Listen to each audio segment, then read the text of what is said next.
आज की इस वीडियो में हम बात करेंगे रोम, रैम एंड कैच मेमोरी के बारे में, यानी कि रोम रैम में क्या फ़र्क है और इससे क्या बनता है और कैच मेमोरी जो है उसका क्या काम है कंप्यूटर में। अस्सलाम वालेकुम दोस्तों, मैं हूं आफ्ताब खान, आप मेरे यूट्यूब चैनल देख रहे हैं। Let's start.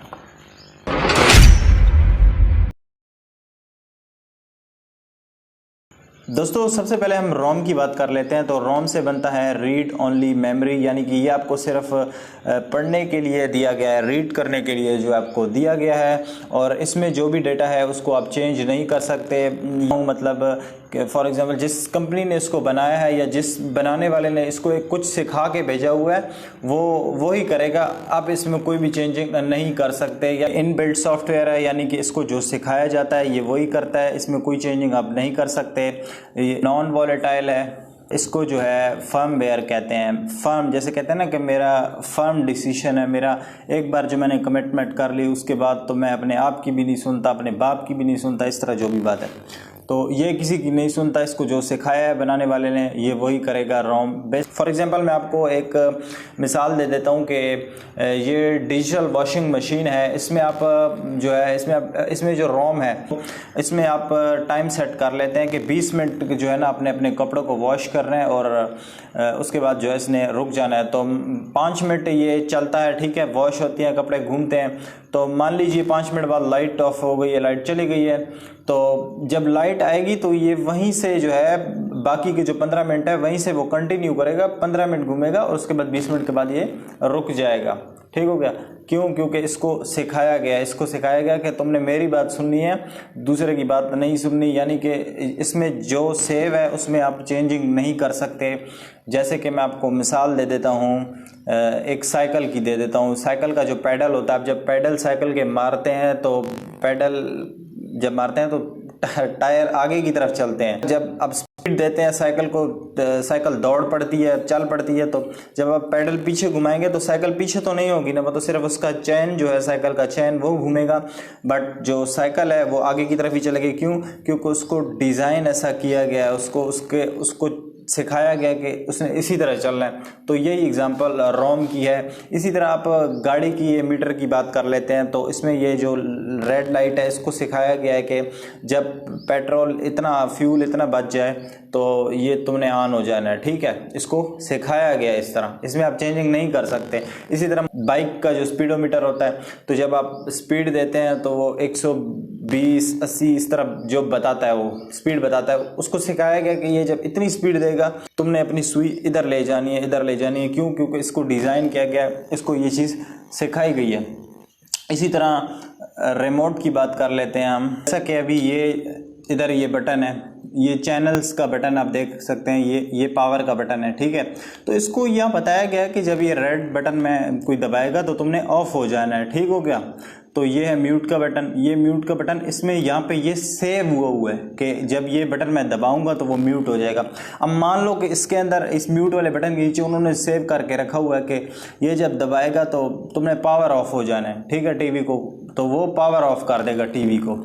तो रिमोट के अंदर जो सेव है तो वो उसको मैं चेंज नहीं कर सकता। मैं बटन तो मान लो 3 का बटन मैं यहाँ से उठा के यहाँ लगा दूंगा और इस बटन को इधर लगा दूंगा, लेकिन उससे कुछ फर्क तो नहीं पड़ेगा ना, क्योंकि अंदर से तो सिस्टम वही है, अंदर से तो उसने वही काम करना है जो उसको सिखाया गया है, जो सेव पड़ा है उसके अंदर। तो उम्मीद करता हूँ आपको जो है समझ लग गई होगी।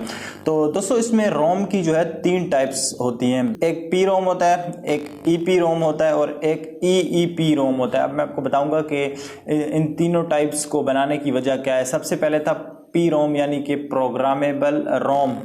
तो अब इसमें उन्होंने जो, जैसे कि मैं आपको किसी मोबाइल का लोगो बता देता हूँ कि उन्होंने मोबाइल, जैसे कि सैमसंग का लोगो है, तो वो जब सैमसंग ऑन होता है तो इस तरह लिखा जाता है सैमसंग, ये वो जो भी उसका लोगो है, तो उसको वो चेंज नहीं कर सकते, वो प्रोग्रामेबल। अब इन्होंने सोचा कि यार अब हम मोबाइल को अपडेट करेंगे तो उसका लोगो भी अपडेट करना पड़ेगा, अच्छा लगेगा।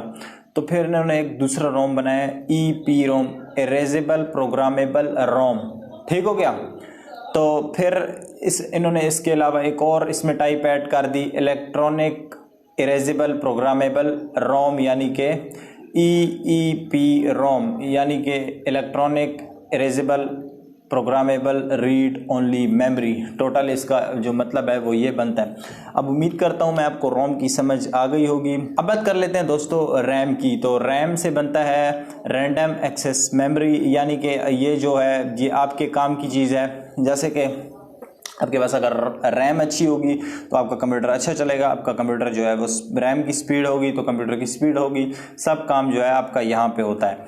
तो मैं जैसे कि आपको एग्जांपल देता हूँ, आपके पास गाड़ियाँ हैं बहुत सारे, ठीक है, तो आप वो चलाओगे किस पे, वो आप रोड पे चलाओगे। जैसे कि ये रोड है, अभी इस पे आप गाड़ी है आपके पास, तो आप गाड़ी रोड पे चलाओगे ना। अब इस रोड को मैं थोड़ा बड़ा कर देता हूँ। अब इस पे आप 2 गाड़ियाँ चला सकते हैं, ठीक हो गया। एक कार हो गई है और एक आपके पास ये जो जीप है ये भी आप साथ चला रहे हैं। तो अब इस रोड को मैं थोड़ा और बड़ा कर देता हूँ, तो इसमें अब आप ट्रक भी चला सकते हैं, आप रिक्शा भी चला सकते हैं, आप बाइक भी घुसेड़ सकते हैं, कार वगैरह। क्योंकि रोड बड़ा है तो इसमें ज़्यादा काम हो सकता है। इसी तरह रैम अगर आपके पास बड़ा होगा, आपके पास रैम की स्पीड होगी तो कंप्यूटर की स्पीड होगी। लेकिन ये इसमें ये मसला है कि ये वॉलेटाइल है, इसकी यादाश्त बिल्कुल भी नहीं होती। जैसे कि मान लीजिए मैं आपको फॉर एग्जाम्पल मैं आपको बताता हूँ कि ये मैं अपने कंप्यूटर पर कैलकुलेटर में मैं हिसाब किताब कर रहा हूँ 5,80,000 ये मैंने टाइप किया हुआ, आगे मैं हिसाब कर रहा हूँ, दरम्यान में लाइट चली जाती है। तो जब लाइट वापस आएगी तो इसका ये मसला है, इसकी यादाश्त नहीं होती, मुझे दोबारा से सारा हिसाब किताब करना होगा। जो मैंने आंसर निकाला था, जो मैंने आउटपुट निकाला था, वो सब कुछ हवा में उड़ गया। तो फिर आप कहते हैं कि गई भैंस पानी में। तो इसको मैंने शुरू से शुरू करना पड़ेगा। या मान लीजिए मैंने एक सॉफ्टवेयर खोला हुआ है, जैसे कि मैं बात कर लेता हूँ वंडरशेयर फिल्मोरा की। तो फिल्मोरा पे मैं वीडियो एडिट कर रहा हूँ, मैंने यहाँ तक एडिट कर लिया वीडियो को, बट दरम्यान में लाइट ऑफ हो गई है, लाइट चली गई है, तो मेरी सारी मेहनत जो है पानी में चली गई है। अब मुझे दोबारा से जो है वीडियो को एडिट करना पड़ेगा, यानी कि वो हार्डवेयर में चला जाएगा, फिर मुझे वहाँ से ढूंढना पड़ेगा सारा कुछ। क्योंकि ये वॉलेटाइल होता है। अब दोस्तों इसमें 2 टाइप्स होती हैं, एक होता है डी रैम और एक होता है एस रैम। जो डी रैम होता है उसको कहते हैं डायनेमिक रैम, और एस रैम जो होता है वो होता है स्टैटिक रैम।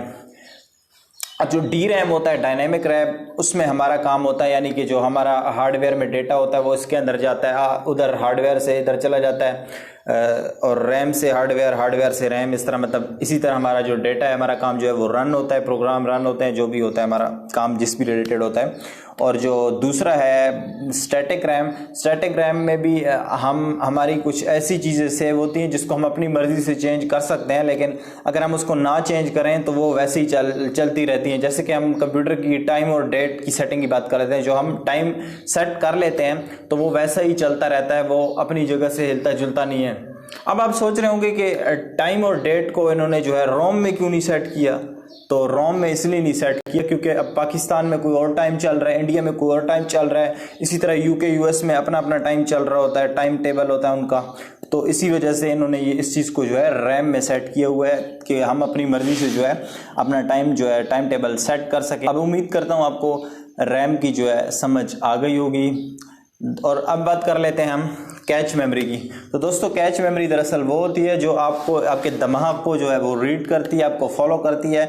जैसे कि मैं आप गूगल क्रोम पे सर्च कर लेता हूँ कोई, जैसे मैं सर्च कर लेता हूँ विंडो 10, उसके बाद मैं सर्च कर लेता हूँ विंडो 11, विंडो XP वगैरह वगैरह, इस तरह जो भी सर्च करता हूँ, तो जब अगली बार मैं सर्च करूँगा वो पहले से मुझे जो है नीचे रिकमेंड करेगा वो सर्च में। क्यों?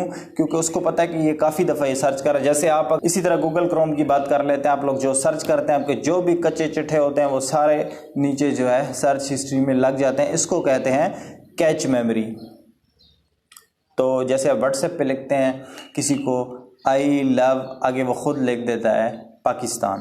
अच्छा, अभी कभी कभी ऐसा भी होता है ना कि कैच मेमोरी जो है फुल हो जाती है, बहुत ज़्यादा सर्च करने लग जाए, अलाब शलाब हम सर्च करते रहते हैं, तो वो जो कैच मेमोरी होती है वो बिल्कुल फुल हो जाती है। तो वो कहता है क्लियर कैच मेमोरी, तो हम कैच मेमोरी को हमें क्लियर करना पड़ता है और फिर दोबारा से वैसे ही हम सर्च करते हैं और नीचे वो हमें रिकमेंड करता रहता है। या फिर अब किसी को मैसेज कर रहे हैं तो मैसेज लिख रहे हैं आधा, अगर आपने पहले उसी तरह का कुछ मैसेज टाइप किया हुआ है आई मिस यू वगैरह कुछ, तो वो जब आप टाइप करेंगे आई तो आगे मिस यू वगैरह सब कुछ आ जाएगा। तो अब उम्मीद करता हूँ आपको कैच मेमोरी की भी समझ लग गई होगी। दोस्तों उम्मीद करता हूँ आपको इस वीडियो में पूरी समझ लगी होगी, रोम की, रैम की और कैच मेमोरी के बारे में आप जान गए होंगे कि ये सब क्या है और इनमें क्या फ़र्क है। उम्मीद करता हूँ आपको वीडियो पसंद आई होगी। वीडियो पसंद आए तो वीडियो को लाइक कीजिए, चैनल पर नहीं हो तो सब्सक्राइब कीजिए। मिलते हैं नेक्स्ट वीडियो में, तब तक के लिए टेक केयर।